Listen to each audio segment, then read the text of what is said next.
basabe isifo sami, basaba amandla, khanyisa nawedlozi,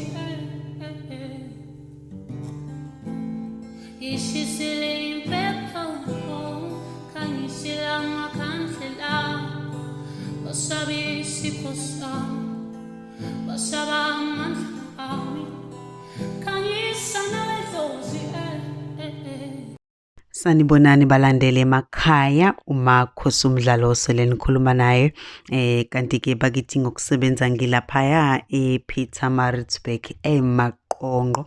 Okay ke namhlanje inke ngathi ake siphinde futhi sibuye sizohlaziya bakithi amaphupho sisize lapho kulabo nkosama ahlezi bebuza ukuthi gogo ngabe kusho ukuthini ukuphupho ukuthi ngabe kusho ukuthini ukuphupho ukuthi.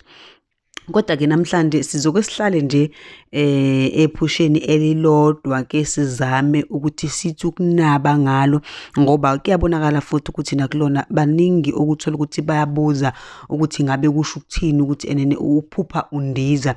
Manje uthola ukuthi omunye uthi momtshela nje mhlawumbe igama elilodwa ukuthi kusho ukuthi ubone ukuthi akachazelekile kahle nawe uyambona ukuthi ngathi ubone ngathi kusashoda akakuzwisisi kahle angithi yabo.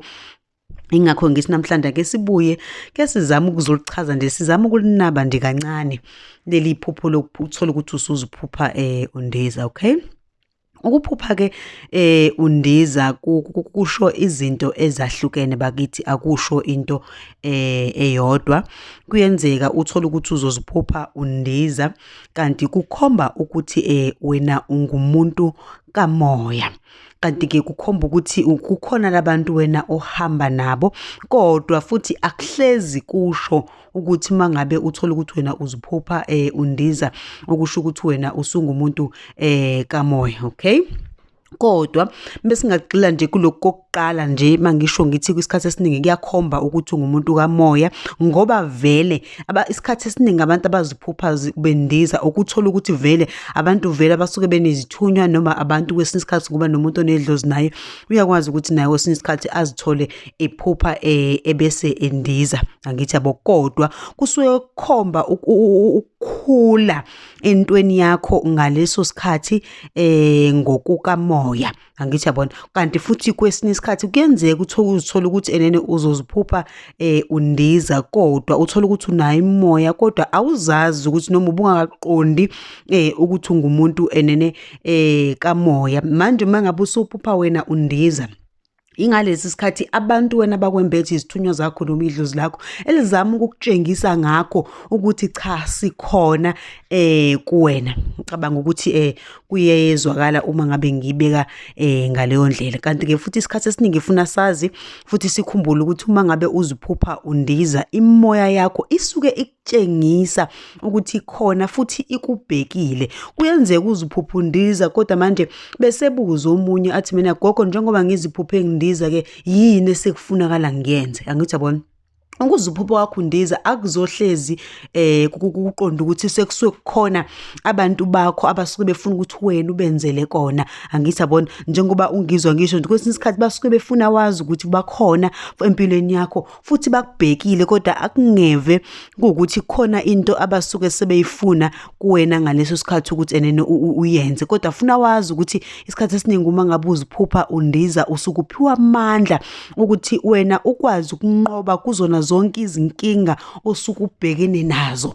Cabanga ukuthi iyazwakala na kwesinye isikhathi ke kuye kwenzeke uthola ukuthi uzoziphupha undiza kodwa uthola ukuthi mhlambe ubujahwa abantu wawusundiza kade ujahwa abantu angithi lapho okukhombisa ukuthi ene kwesinye isikhathi uma ungumuntu kamoya okukhombisa ukuthi abantu wena basuke bekwembethe ezinkingeni zonke ozobhekana nazo bazohlezi bezama ngayo yonke indlela ukuthi enene ukwazi ukudlula kulezo nkinga. Bazokwazi ukuthi bahlezi bekunqobela bazohlezi bekwazi ukuthi wena ebese bekuphakamisa. Ngicabanga ukuthi kuyazwakala kodwa nje ezinkingeni osuke unazo uhlezi uzokwazi ukuthi wena ukwazi ukudlula ukwazi ukunqoba kulezo nkinga uma ungumuntu ophupha leli phupho elifana naleli ukuthi wena uzithola ukuthi ene usuphupha uyandiza. Okay, sidluleke lapho kwesinye isikhathi futhi singasho sithi enene ukuphupha undiza kuyayisho nje impumelelo iyodwa empilweni. Uma ngabe uthola ukuthi wena uziphupha undiza, kuyayibika impumelelo kuzona zonke izinto noma entweni osuke uyenza ngaleso sikhathi. Kufunakala ubheke ukuthi mengabe uphuphelele iphupho mhlambe yini osuke uyenza, yini osuke uyizama futhi ngaleso sikhathi. Leyo nto osuke uyenza noma osuke uyizama ngaleso sikhathi isuke izoba impumelelo, lonto isuke izophumelela.